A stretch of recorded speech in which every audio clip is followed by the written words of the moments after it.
የሆነ ኢንዱስትሪያላይዜሽን ሂደት በሌለበት አካባቢዎች ውስጥ እነዚህን ወጣቶች አብዞርቭ የሚያደርግ ኦፖርቹኒቲ ባለመኖሩ ምክንያት ለግጭት መበራከት ትልቅ ሚና ተጫውቷል። እስራኤል በጋዛ ላይ አጠናክራ ለቀጠለችው ድብደባና የንጹሃን እልቂት ሐማስን ተጠያቂ ያደረጉ በመቶዎች የሚቆጠሩ ፍልስጤማውያን ሐማስን በመቃወም አደባባይ መውጣታቸውን ቢቢሲ ዘግቧል። Finish your sentence, please. No, you hold on. No, Director Radcliffe, I asked you a yes or no question, and now you hold on. ጉምቱ የአሜሪካ ባለስልጣናት ከሳምንት በፊት ታጣቂ ቡድኑ ሀውቲ ላይ ጥቃት ሲፈጸም የተወያዩበት የመልእክት መለዋወጫ ፈትልኮ መውጣቱን ተከትሎ ከፍተኛው ውዝግብ ተነስቷል። በአሁኑ ጊዜ ኤሌክትሪክ መኪኖች ላይ የምንጠቀማቸው በዋነኝነት የተለያዩ ባትሪዎች ቢኖሩም ሊቲየም አየን ባትሪዎች ተጠቃሽ ናቸው። እነዚህ ባትሪዎችም አንደኛ ረጅም ጊዜ ኃይል ማከማቸት ይችላሉ፣ ሁለተኛ ደግሞ ለረጅም ጊዜ አገልግሎት ይሰጣሉ። ሰላም ጤና ይስጥልን ውድ ተመልካቾቻችን እንደምን አላችሁ? ከሀገሬ ቴሌቪዥን የሰዓቱን መረጃዎችን ይዘን ቀርበናል። ሙሴ ከበደ ነኝ። እስከ ፍጻሜው አብራችሁን ቆዩ። ወደ አበይት ርዕሰ ጉዳዮቻችን አመራለሁ። በኢትዮጵያ በከተሞች ለሚነሱ ውዝግቦች ማህበራዊ፣ ኢኮኖሚያዊና ፖለቲካዊ ጉዳዮች ምክንያት እየሆኑ መምጣታቸውን ሪፍት ቫሊ የተባለ የጥናት ተቋም በሰራው አንድ ጥናት አመላክቷል። በሶስት ከተሞች ማለትም ድሬዳዋ፣ ሐዋሳና ሆሳዕናን ጨምሮ በተሰራው ጥናት ቋንቋ፣ ሃይማኖታዊ ጉዳዮችና የአደባባይ ላይ ክብረ በዓሎች የከተሞች ውዝግብ መነሻ መሆናቸው ተመላክቷል። ተቋማት አስተዳደርን ማስተካከል እንዲሁም ትርክቶች አካታች እንዲሆኑ ማድረግ እንደ ምክረ ሀሳብም ቀርበዋል። አልታይ ኪዳኔ ዝርዝሩን አዘጋጅቷል። ሪፍት ቫሊ ኢንስቲትዩት የተባለ የጥናት ተቋም በዛሬው ዕለት የውይይት መድረክ አዘጋጅቷል። የውይይት መድረኩ በዋናነት በከተሞች የሚነሱ የውዝግብ መነሻዎች ምንድናቸው የሚለውን በስፋት የጠየቀና አቅጣጫ ያስቀመጠ ነበር። እንግዲህ ዛሬ የቀረቡት የጥናትና ምርምር ወረቀቶች ላለፉት አንድ ዓመት አካባቢ ሲሰሩ የቆዩ ስራዎች ናቸው። ዋነኛ ሰብሰብ በሚያደርገው አጀንዳቸው በከተሞች የሚገኙ ውዝግቦች አራት ከተሞችን ነው ያቀፈው። ድሬዳዋን፣ ሆሳዕናን፣ ሐዋሳን እና አዲስ አበባን ያቀፈ ነው። በእነዚህ አራት ከተሞች ውስጥ ሶስት ጥያቄዎች ነው ለመመለስ የሞከርነው። አንደኛ ሰብሰብ ሲደረግ ከተሞች ውስጥ ውዝግቦች ለምን ይነሳሉ የሚለውን ለመመለስ ሞክረናል። ሁለተኛ የውዝግቦቹ ዳይናሚክ ሂደቱ ምን ይመስላል የሚለውን ነገር ለማጤን ሞክረናል። ሶስተኛ ዋነኛ ተዋናዮቹ በዚህ ውዝግቦች ውስጥ እነማን ናቸው የሚለውን ለማየት ሞክረናል። ጥናቱ ለውዝግብ መነሻ ከሆኑ ነገሮች መካከል በዋናነት ፖለቲካዊ፣ ማህበራዊና ኢኮኖሚያዊ ችግሮችን ዘርዝሯል። ለዚህም የወጣቶች አደረጃጀት በምሳሌነት ተጠቅሷል። ሌላው የፖለቲካ ልሂቃን ተሳትፎ ለከተሞች ውዝግብ መነሻ እንደሆነ ተነግሯል። የወጣት ቁጥር መበራከት፣ እነዚህ ወጣቶች ለትምህርት አክሰስ አላቸው፣ ለኢንፎርሜሽን አክሰስ አላቸው፣ ለስራ ግን አክሰስ የላቸው። ጠንካራ የሆነ ኢንዱስትሪያላይዜሽን ሂደት በሌለበት አካባቢዎች ውስጥ እነዚህን ወጣቶች አብዞርቭ የሚያደርግ ኦፖርቹኒቲ ባለመኖሩ ምክንያት ለግጭት መበራከት ትልቅ ሚና ተጫውቷል። አንደኛው የሚያሳየን ነገር እሱ ነው። ሁለተኛ እነዚህ ከተሞች ውስጥ እርስ በርሶ የሚቀናቀን ማንነት ላይ ያተኮረ እንቅስቃሴዎችን በጣም እየተስተዋሉ ሄደዋል። ብሔር ተኮር የሆኑ ሃይማኖት ተኮር የሆኑ እንቅስቃሴዎች እየተስፋፉ ሄደዋል በእነዚህ እርበን ከተማ ማዕከላት ውስጥ ማለት ነው። እሱም ለግጭት መበራከት ትልቅ ሚና ተጫውቷል። እንዳልኩ የጥናቱ የመጨረሻ ውጤት በአብዛኛው የሚያተኩሩት በሶስት በአራት ሁኔታዎች ላይ ነው። አንደኛው የኢኮኖሚ ውዝግቦች ሊኖሩ ይችላሉ። የፖለቲካ ውዝግቦች አሉ። እንዲሁም ከመሬት ጋር የተገናኙ ውዝግቦች አሉ። የነዚህ ውዝግቦች ደግሞ የተለያዩ የፖለቲካ ፓርቲዎች፣ የወጣት አደረጃጀቶች እንዲሁም በንግድና በቱሪዝም የሚሳተፉ ሰዎች የራሳቸው አሻራ አስተዋጽኦ አላቸው። የማንነት ጉዳዮች፣ የመታወቅ እውቅና የማግኘት ጥያቄዎች፣ የምልሰተ ትውስታ ሜሞሪያላይዜሽን ጉዳዮች፣ እነዚህ ነገሮች እና ደግሞ የፐብሊክ ስፔስስ የምንላቸው የማህበራዊ ቦታዎች ስፍራዎች የምንላቸው እነዚህ ሁሉ የግጭት ሂደት ውስጥ ከፍተኛ ሚና የሚጫወቱ ጉዳዮች ናቸው። መጨረሻ ላይ እነማን ናቸው በዋነኝነት ተዋናዮቹ እነዚህ ግጭቶች ስንል የፖለቲካ ልሂቃን፣ መደባዊ ተቋሞች ውስጥ ያሉ ልሂቃን በአንድ በኩል፣ በሌላ በኩል ደግሞ ኢመደበኛ አደረጃጀቶች የወጣት አደረጃጀቶች ብዙ ሚና ይጫወታሉ። ጥናቱ በመፍትሄ ሀሳብ ካቀረባቸው ነገሮች መካከል በዋናነት ተቋማትን በሚገባ ማስተዳደር ይገኝበታል። ከዛ ባለፈም ትርክቶችን አካታች ማድረግ ሌላኛው የመፍትሄ ሀሳብ ሆኖ ተነስቷል። ተቋማትን ማኔጅ ማድረግ ማኔጂንግ ኢንስቲትዩሽንስ የሚባል ነገር አንስተናል። ውክልና የመጠየቅ ውክልና የማግኘት ተቋማት ውስጥ የመካተት ጥያቄዎች ወዘተርፈ ስላሉ እነዛን ማኔጅ የማድረግ ጉዳይ አንደኛው ተነስቷል። ሁለተኛ ሪሶርስስ ማኔጂንግ ሪሶርስስ ብለን የተለያዩ ኢኮኖሚያዊ ሪሶርሶችን መሬትን ጨምሮ እና ፐብሊክ ስፔሶችን ጨምሮ ማኔጅ የሚደረጉበትን አይነተኛ መፍትሄ ማፈላለግ ላይ ብዙ ስራ መስራት እንደሚያስፈልገው አይተናል። ሶስተኛ ማኔጂንግ ናሬቲቭስ ትርክቶችን ማኔጅ ማድረግ ሞር አካታች እንዲሆኑ ማድረግ ያስፈልጋል የሚል ነገር ተነስቷል። ጭር እንዲቀጩና ጉዳት ወይም ወደ ግጭት ሳይሄዱ በፊት ችግሮችን ለመቅረፍ ምንድነው ጥያቄ ያላቸውን ሰዎች ምን ማድረግ ነው? ማካተት ነው። የመፍትሄ ሀሳብ እንዲያቀርቡ፣ ጥያቄያቸውን እንዲያቀርቡ፣ እንዲሁም አመለካከታቸውን በነፃነት እንዲገልጹ ማድረግ ወሳኝ ነው። ለምን በዚህ ሰዓት ከተሞች የሀብት የቱሪዝም እንዲሁም የፈጠራ ማዕከላት ናቸው። ኢትዮጵያ ደግሞ በአሁኑ ሰዓት የምትገኘው በከፍተኛ የከተሜነት መስፋፋት ውስጥ ነው። ስለዚህ ይህን ማኔጅ ማድረግ፣ ማስተዳደር፣ በስርዓት መምራት የሚመለከታቸው የመንግስት አካላት አስፈላጊውን የእውቀት፣ የሀብት፣ የአመራር ጥበብ ማሳየት አለባቸው። የፓን አፍሪካ ወጣቶች አመራር ጉባኤ በአዲስ አበባ ከተማ ሊካሄድ መሆኑ ተነግሯል። ጉባኤው ፓን አፍሪካኒዝም በወጣቶች ዘንድ እንዲጎለበት የወጣቶች የዲፕሎማሲ አቅም እንዲያድግና ወጣት አፍሪካውያን መብታቸውንና ግዴታቸውን እንዲያውቁ ያስችላል ተብሏል። ናርዶስ ታምራት ተጨማሪውን አዘጋጅታለች። በአፍሪካ ከ60 በመቶ በላይ የሚሆኑ ህዝብ ወጣቶች መሆናቸውን ቁጥራዊ መረጃ ያመለክታል። ነገር ግን የወጣቱ ኃይል በኢኮኖሚና ፖለቲካዊ ውሳኔ ሰጭነት እምብዛም መሆኑ ይነሳል። ኢትዮጵያን ጨምሮ የአፍሪካ ሀገራት ለወጣቱ ሰፊ ፖሊሲና ምቹ አሰራር ከመፍጠር ረገድ ብዙ ጉድለቶች እንዳሉ ይነሳል። ይህንን ክፍተት ለመሙላት የሴቶችና ማህበራዊ ጉዳይ ሚኒስቴር ከአፍሪካ ህብረትና ከተለያዩ ሚኒስቴር መስሪያ ቤቶች ጋር በመተባበር የፓን አፍሪካ ወጣቶች አመራር ጉባኤ ማዘጋጀቱን በሴቶችና ማህበራዊ ጉዳይ ሚኒስትር ዶክተር ኤርጎጌ ተስፋዬ ተናግረዋል። ሚኒስትሯ ጉባኤውን አስመልክቶ በሰጡት ማብራሪያ ጉባኤው ፓን አፍሪካኒዝምን በወጣቶች ዘንድ እንዲጎለበት የወጣቶች ዲፕሎማሲ አቅምን ለማሳደግ ወጣት አፍሪካውያን መብታቸውንና ግዴታቸውን እንዲያውቁ ያስችላል ብለዋል።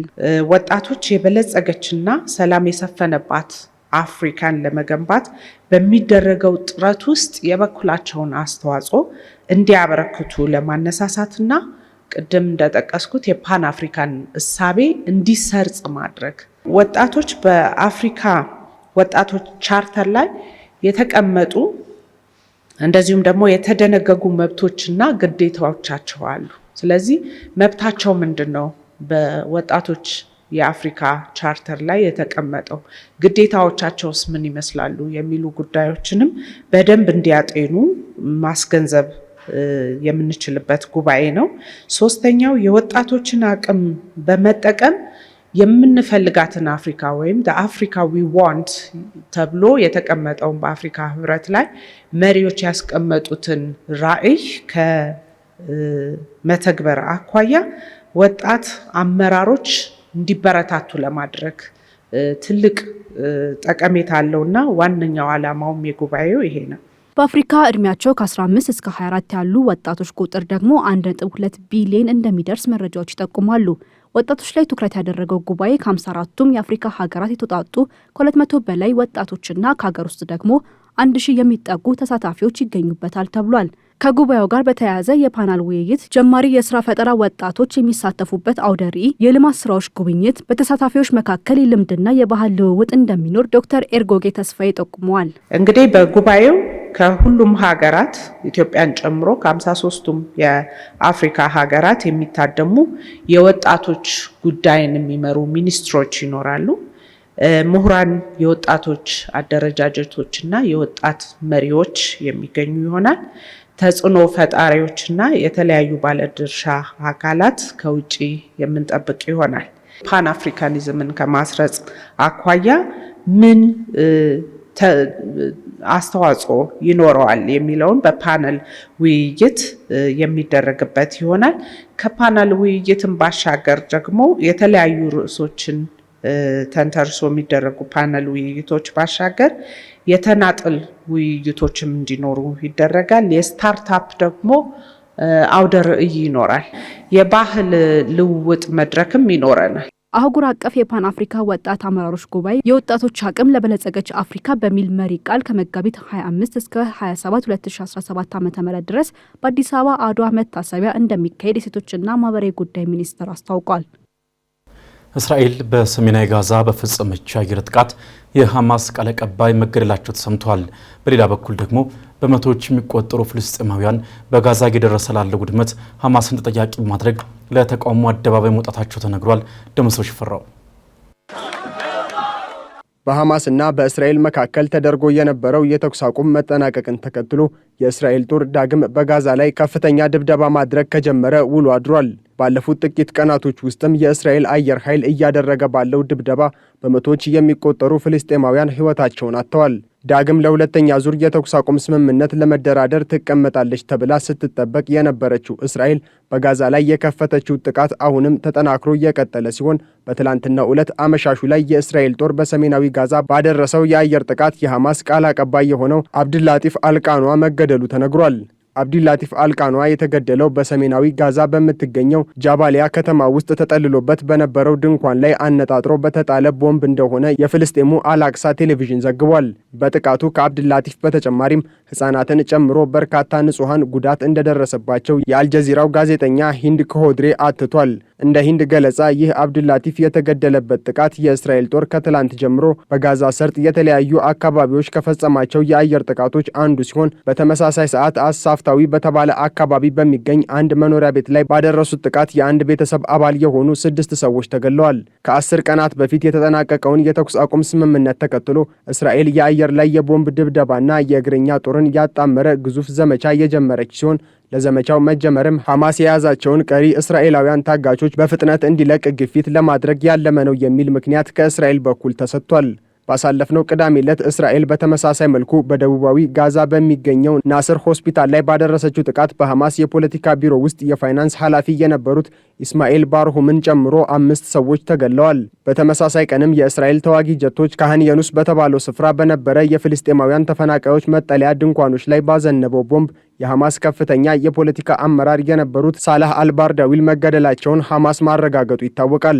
የአካባቢው ሰዎች የሐማስ የፖለቲካ ክንፍ አባል የነበሩት ባርዳዊልና ሚስታቸው በአየር ጥቃቱ መገደላቸውን ተናግረዋል። እስራኤል ከሐማስ ጋር እያካሄደችው ያለው ጦርነት ከተጀመረበት ጊዜ አንስቶ እስከ አሁኗ ሰዓት ድረስ በጋዛ ላይ እየፈጸመች ባለው ምህረት የለሽ ድብደባ በሺዎች የሚቆጠሩ ንጹሐን ፍልስጤማውያን ሕይወታቸውን ከማጣታቸውም ባለፈ እስራኤልን እየታገለ የሚገኘው ሐማስም ቢሆን ከፍተኛ ኪሳራን እያስተናገደ ቀጥሏል። 20 ከፍተኛ ውሳኔ ሰጪ አመራሮች የነበሩት ሐማስ ከጦርነቱ መጀመር በኋላ 11ዱ ከፍተኛ አመራሮች በእስራኤል እንደተገደሉበት ሮይተርስ አስነብቧል። በዚህ ላይ ደግሞ እስራኤል በጋዛ ላይ አጠናክራ ለቀጠለችው ድብደባና የንጹሐን እልቂት ሐማስን ተጠያቂ ያደረጉ በመቶዎች የሚቆጠሩ ፍልስጤማውያን ሐማስን በመቃወም አደባባይ መውጣታቸውን ቢቢሲ ዘግቧል።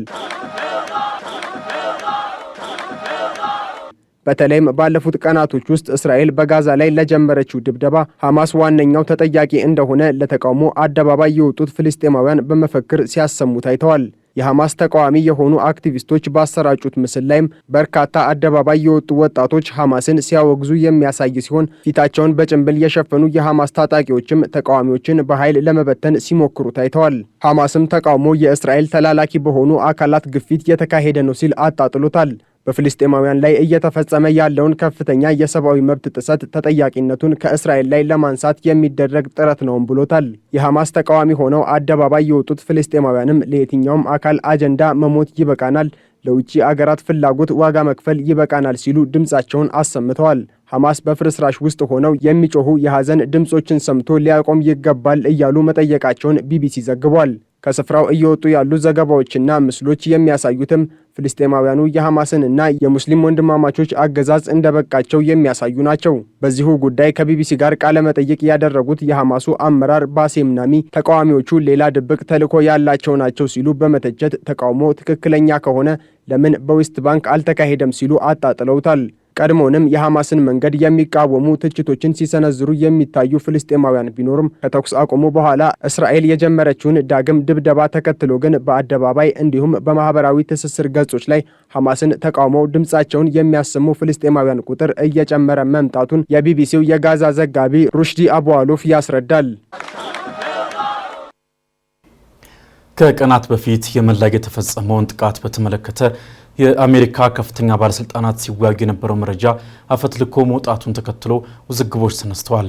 በተለይም ደግሞ በዚህ ምስጢራዊ መረጃ ላይ ተሳትፎ የነበራቸው ባለስልጣናት ጉዳዩ የሚፈልገውን ክብደት አልተረዱም በሚል ስልጣን እንዲለቁም ጭምር እየተጠየቁ ይገኛሉ። በላውን ፍሳ Finish your sentence, please. No, Director Radcliffe. I asked you a yes or no question, and now you hold on. ጉምቱ የአሜሪካ ባለስልጣናት ከሳምንት በፊት ታጣቂ ቡድኑ ሀውቲ ላይ ጥቃት ሲፈጸም የተወያዩበት የመልእክት መለዋወጫ ፈትልኮ መውጣቱን ተከትሎ ከፍተኛ ውዝግብ ተነስቷል። ያፈተለከውን መረጃ በተመለከተ ፕሬዝዳንት ዶናልድ ትራምፕን ጨምሮ በርካቶቹ ባለስልጣናት ይህን ያህል ምስጢራዊ አይደለም በሚል ያጣጣሉት ሲሆን ውጭ ጉዳይ ሚኒስትሩ ማርኮ ሩቢዮ በአንጻሩ ከባድ ስህተት ተፈጽሟል ብለዋል። ከፕሬዝዳንት ትራምፕ ውጭ ያሉ 19 አካባቢ የአሜሪካ ቁንጮ ባለስልጣናትን የያዘው ሲግናል ቻት የተሰኘው የቡድን መልእክት መለዋወጫ መድረክ ላይ ዋሽንግተን ከቀናት በፊት የመን ላይ የፈጸመችው ጥቃት ከእቅዱ እስከ ውጤቱ የተዘረዘረበት ነበር። ዋናው ቁም ነገር ግን ባለስልጣናቱ መልእክት መለዋወጣቸው አልነበረም። ሲያነሱ ሲጥሉ የነበረውን ሐሳብ ማውራታቸውም አይደለም። ምክንያቱም ምክትል ፕሬዝዳንቱ ጄዲ ቫንስ፣ ውጭ ጉዳይ ሚኒስትሩ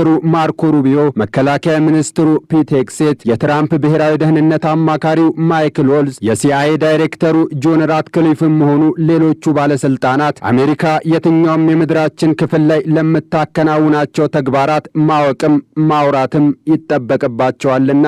ይልቁንም ትልቅ መነጋገሪያ የሆነው ሴናተሮችን ከባለስልጣናቱ ጋር ያፋጠጠው አሜሪካውያን ዜጎችን ግርምት ውስጥ የከተተው እኛ ሰሚዎቹንም እጃችንን በአፋችን ላይ ያስጫነው ጉዳይ እነዚህ ለምድር የከበዱ የሚባሉት የልዕለ ኃያሏ ሀገር መሪዎች በሚወያዩበት የቡድን መልእክት መለዋወጫ መድረክ ላይ መረጃን ማነፍነፍ ስራው የሆነ አንድ ግለሰብ ሳይጠበቅ መቀላቀሉ እንጂ።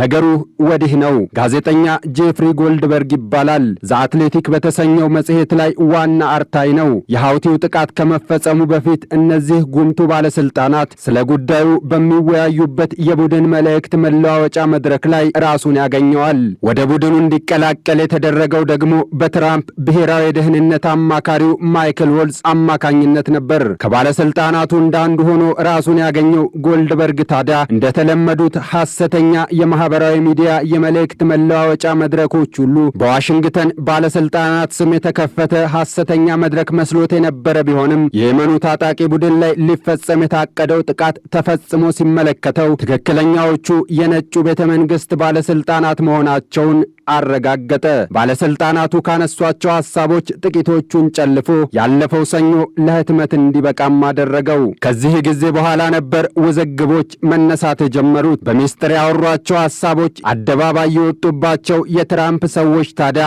ማስተባበልን መርጠዋል። የተነሱት ጉዳዮችም ይህን ያህል ሚስጥራዊ አይደሉም፣ ክብደት ሊሰጣቸው አይገባም በሚል በጋዜጠኛው አፈትልከው የወጡ መረጃዎችን ውሃ ያነሱም በሚል በየደረሱበት በማስተባበል ላይ ናቸው።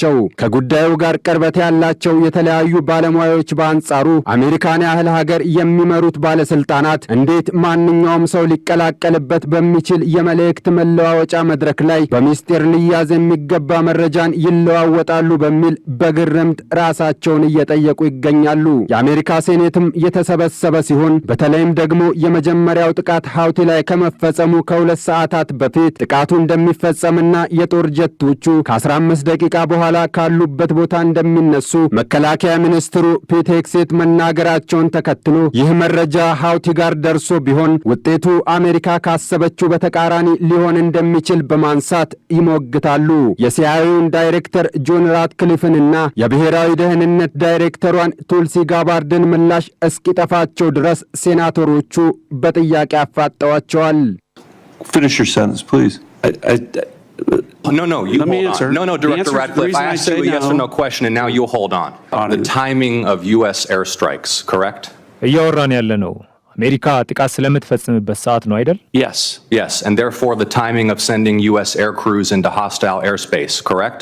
ያ ሰዓት የአሜሪካ የአየር አብራሪዎች ቡድን ወደ ጠላት የአየር ክልል የሚሄድበት ሰዓት ነው አይደል? Yes, and therefore the time period during which enemy air defenses. ስለዚህ የጠላት የአየር መከላከያ ወደ አየር ክልሉ በሚገባው የአሜሪካ የበረራ ቡድን አባላት ላይ ጥቃት ሊፈጽሙ ይችላሉ። ትክክል ነኝ አይደል?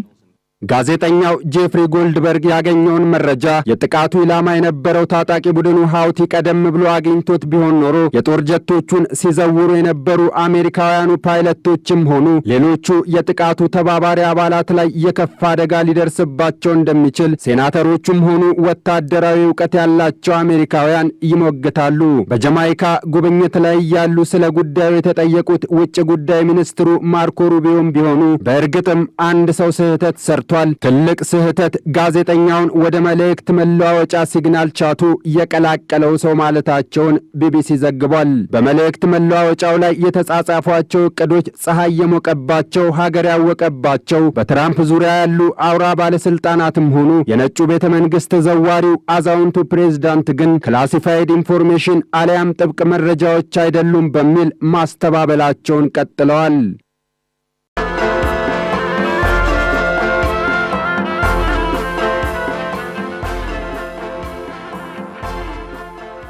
ወደ አጫጭር መረጃዎቻችን አልፋለን።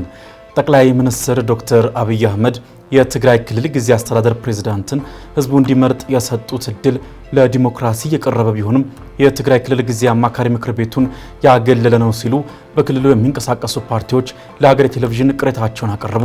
የትግራይ ነጻነት ፓርቲ የጽህፈት ቤት ኃላፊ ጣዕመ ሀጎስ የፌዴራል መንግስት የትግራይ ክልል ጊዜያዊ አስተዳደር ፕሬዝዳንትን ህዝቡ በኢሜል እንዲመርጥ መጠየቃቸው ሌሎች ከክልሉ ውጭ ያሉ አካላትም እንዲመርጡ የሚያደርግ በመሆኑ ስህተት እንደሆነ አንስተዋል። አካሄዱ የተለያዩ የትግራይ ጉዳይ የሚመለከታቸው አካላት የተካተቱበትን የጊዜያዊ አማካሪ ምክር ቤቱን ያገለለ ነው ሲሉ ወቅሰዋል።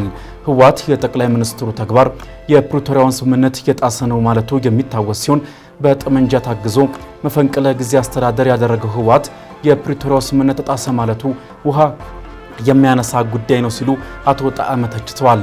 ሌላው አስተያየታቸውን ለጣቢያችን የሰጡት የትግራይ ባይቶና ፓርቲ ሊቀመንበር ክብሮም በርሄ በበኩላቸው ሁለቱም ወገኖች የፈጸሙት ድርጊት ህግን የተከተለ አይደለም ብሏል።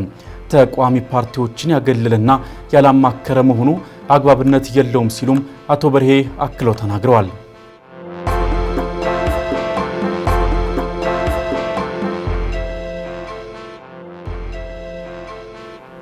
የኢትዮጵያ ንግድ ባንክ ዓለም አቀፍ የቅድመ ክፍያ ማስተር ካርድ ይፋ ማድረጉ ተነገረ። የኢትዮጵያ ንግድ ባንክ ከዓለም አቀፉ የክፍያ ተቋም ማስተር ካርድ ጋር በመተባበር ነው የማስተር ካርድ ቅድመ ክፍያ ስርዓቱን ያስጀምረው። ስምምነቱ ኢትዮጵያውያን ዓለም አቀፍ የኦንላይን ግብይቶችን እንዲፈጽሙና ከዓለም አቀፍ ባንኮች ክፍያዎችን እንዲቀበሉ ያስችላቸዋል ተብሏል። የቅድመ ክፍያ ማስተር ካርዱ የባንኩን ዲጂታል አገልግሎት ይበልጥ እንደሚያዘምነውም ተነግሯል። የማስተር ካርድ አፍሪካ ፕሬዝዳንት ማርክ ኤሊየት የኢትዮጵያ ንግድ ባንክ ያስጀመረው ዲጂታል አገልግሎት ዓለም አቀፍ አገልግሎቱን ይበልጥ የሚያቀላጥፍ መሆኑን ተናግሯል። የኢትዮጵያ ንግድ ባንክ ፕሬዝዳንት አቶ አቤ ሳኖ በበኩላቸው ባንኩ የዲጂታል ቴክኖሎጂን በማሳደግ አገልግሎቱን እያዘመነ ይገኛል ብለዋል። የኢትዮጵያ ንግድ ባንክ ደንበኞች አዲሱን የማስተር ካርድ የፕላስቲክ ክፍያ ካርድ በባንኩ ቅርንጫፎች በኢትዮጵያ ንግድ ባንክ የሞባይል ባንኪንግ መተግበሪያ ቨርቹዋል አገልግሎቱን ማግኘት እንደሚችሉም የባንኩ ይፋዊ የትስስር ገጽ ያሳያል።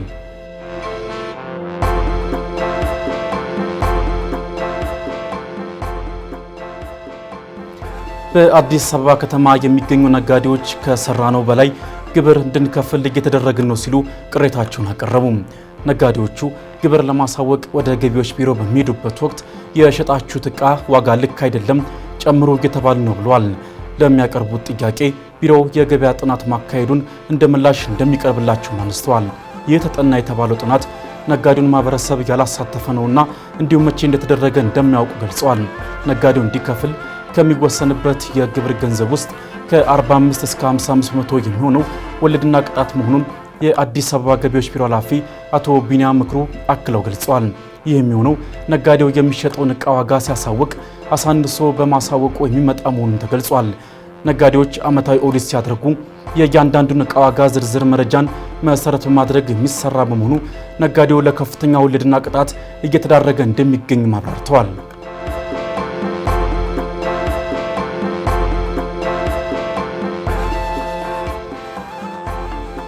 የደቡብ ሱዳን ምክትል ፕሬዝዳንት ሪክ ማቻር ከቁም እስር እንዲለቀቁ አሜሪካ ጠየቀች። ምክትል ፕሬዝዳንቱ በጁባ ዋና ከተማ በሚገኘው መኖሪያ ቤታቸው በቁም እስር ላይ ይገኛሉ ተብሏል። የሱዳን ሕዝባዊ ነጻነት ንቅናቄ ፓርቲ የሀገሪቱ መከላከያ ሚኒስትርና የደህንነት ኃላፊዎች የሪክ ማቻርን ቤት በኃይል ሰብረው በመግባት በቁጥጥር ስር እንደዋላቸው ገልጿል። የፓርቲያቸው የውጭ ግንኙነት ኮሚቴ ሰብሳቢ ሪት ሙኦክታንግ በፌስቡክ ላይ በሰጡት መግለጫ ከ20 በላይ የታጠቁ ተሽከርካሪዎች ወደ ተቀዳሚ ምክትል ፕሬዝዳንት መኖሪያ ቤት ገብተው የፈጸሙ ድርጊት ይህ ህገ መንግስታዊ ነው ሲሉ አውግዘዋል። የተባበሩት መንግስታት ድርጅት በበኩሉ በሪክ ማቻር መታሰር ሀገሪቱን ወደማያባራ የእርስ በርስ ግጭት እንዳያስገባ በጽኑ አስጠንቅቋል ሲል ሮይተርስ ዘግቧል።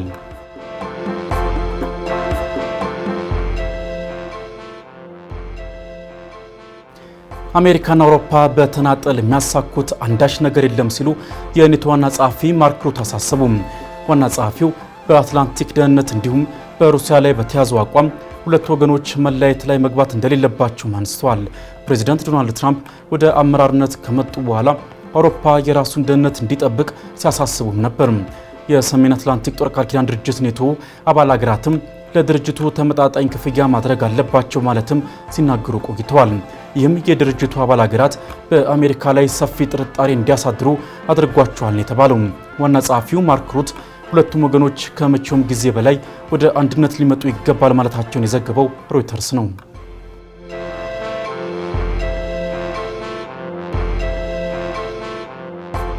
ኩፍኝ በፍጥነት ተላላፊ የሆነ በቫይረስ አማካኝነት የሚመጣ በሽታ ነው። ቫይረሱ በበሽታው በተያዘ ሰው አፍንጫ ወይም ጉሮሮ ውስጥ በሚገኝ ፈሳሽ ውስጥ ይኖራል። ቫይረሱ በምናስልበትና በምናስነጥስበት ወቅትም በቅርብ ወዳለ ሰው ሊተላለፍም ይችላል። ስለ ኩፍኝ በሽታ የጤና ባለሙያው ተከታዩን አዘጋጅቷል። ወደዛው እንለፍ።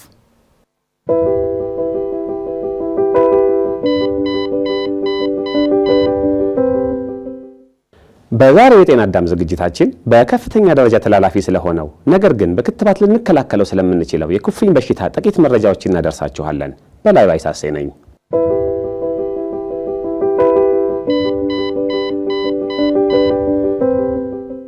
ኩፍኝ በከፍተኛ ደረጃ ተላላፊ የሆነ የመተንፈሻ አካልን በመጉዳት ቀጥሎም ወደ ሰውነት ውስጥ በመስፋፋት ከፍ ያለ የጤና ችግር ብሎም ሞት ሊያስከትል የሚችል በትንፋሽ የሚተላለፍ በሽታ ነው።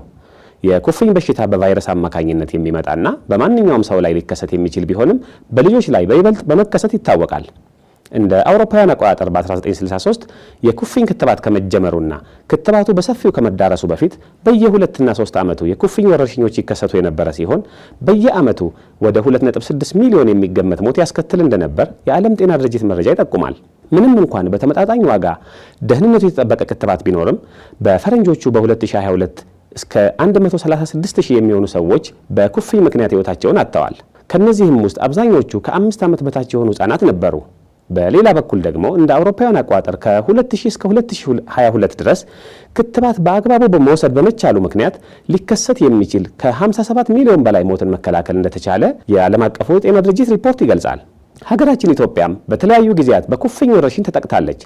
በርካታ የመከላከል ስራዎች በስፋት እየተሰሩ ቢሆንም አሁንም ኩፍኝ በተለያዩ የሀገሪቱ ክልሎች ላይ ይስተዋላል። ለበሽታው መስፋፋትም በተለያዩ ምክንያቶች ያልተከተቡ ህጻናት መኖር በአብነት ይጠቀሳል። ኩፍኝ በከፍተኛ ደረጃ ተላላፊ በሽታ ነው። የታመመ ሰው ሲያስል ወይም ሲያስነጥስ ወደ ጤናማ ሰው በአየር ውስጥ ይተላለፋል። አንድ ጤናማ ሰው በኩፍኝ የተያዘ ሰው በነበረበት ክፍል ውስጥ በመገኘት ብቻ በኩፍኝ ሊያዝ ይችላል። በኩፍኝ የተያዘ ሰው ስፍራውን ለቆ ከሄደም ከ2 ሰዓታት በኋላ እንኳን ሊተላለፍ ይችላል። አንድ በኩፍኝ በሽታ በተያዘ ሰው አቅራቢያ ካሉ 10 ሰዎች መካከል እስከ 9 የሚደርሱት ክትባት ያልተከተቡ ከሆነ በኩፍኝ በሽታ ይያዛሉ። የኩፍኝ ምልክቶች በቫይረሱ ከተጋለጡ ከ7 እስከ 14 ቀናት ውስጥ ይታያሉ። አንዳንድ ሰዎች ኩፍኝን በጥቂት ቀናት ውስጥ የሚወጣ ትንሽ ሽፍታና ትኩሳት አድርገው ያስባሉ። ነገር ግን የኩፍኝ በሽታ በተለይ ከ5 ዓመት በታች በሆኑ ህጻናት ላይ ከባድ የጤና ችግሮችን ሊያስከትል ይችላል። ከፍተኛ ትኩሳት፣ ሳል፣ ከአፍንጫ የሚወጣ ፈሳሽ፣ የአይን መቅላትና ውሃ ማዘል እንዲሁም ሽፍታ ዋና ዋና ምልክቶቹ ናቸው። አብዛኛዎቹ በኩፍኝ የሚሞቱ ሰዎች ከበሽታው ጋር በተያያዘ እንደ የአንጎል መቆጣትና ጉዳት፣ ከፍተኛ ተቅማጥና ተዛማጅ የሰውነት ድርቀት፣ የጆሮ ኢንፌክሽን፣ የሳምባ ምችን በመሳሰሉ ውስብስብ የጤና ችግሮች ነው። ኩፍኝ ተገቢውን ክትባት በመውሰድ መከላከል ይቻላል። ክትባቱ ሰዎች በኩፍኝ እንዳይያዙ ወይም ወደ ሌሎች ሰዎች እንዳይዛመት ለመከላከል ዋነኛው መንገድ ነው።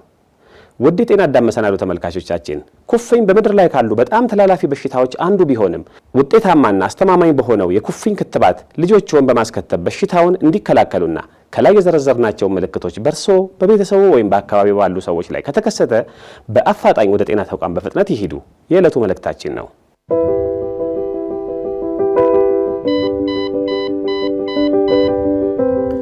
የኤሌክትሪክ ተሽከርካሪዎች ወደ ሀገር ውስጥ ከገቡ ጥቂት ዓመታት አስቆጥረዋል። ከተሽከርካሪዎቹ ጋር አብሮ ተያይዞ የሚነሳው ደግሞ የባትሪና የባትሪ መሙያ ስርዓት ወይም ቻርጀር አይነቶች ጉዳይ ነው። የትኛው የቻርጀር አይነት ፈጣን ነው? የኤሌክትሪክ ባትሪ ቆይታን ለመጨመርስ ምን እናድርግ የሚለውን በተመለከተ የአውቶሞቲቭ ባለሙያው ተከታዩን ጥንቅር አዘጋጅቷል። ወደዛው እንለፍ።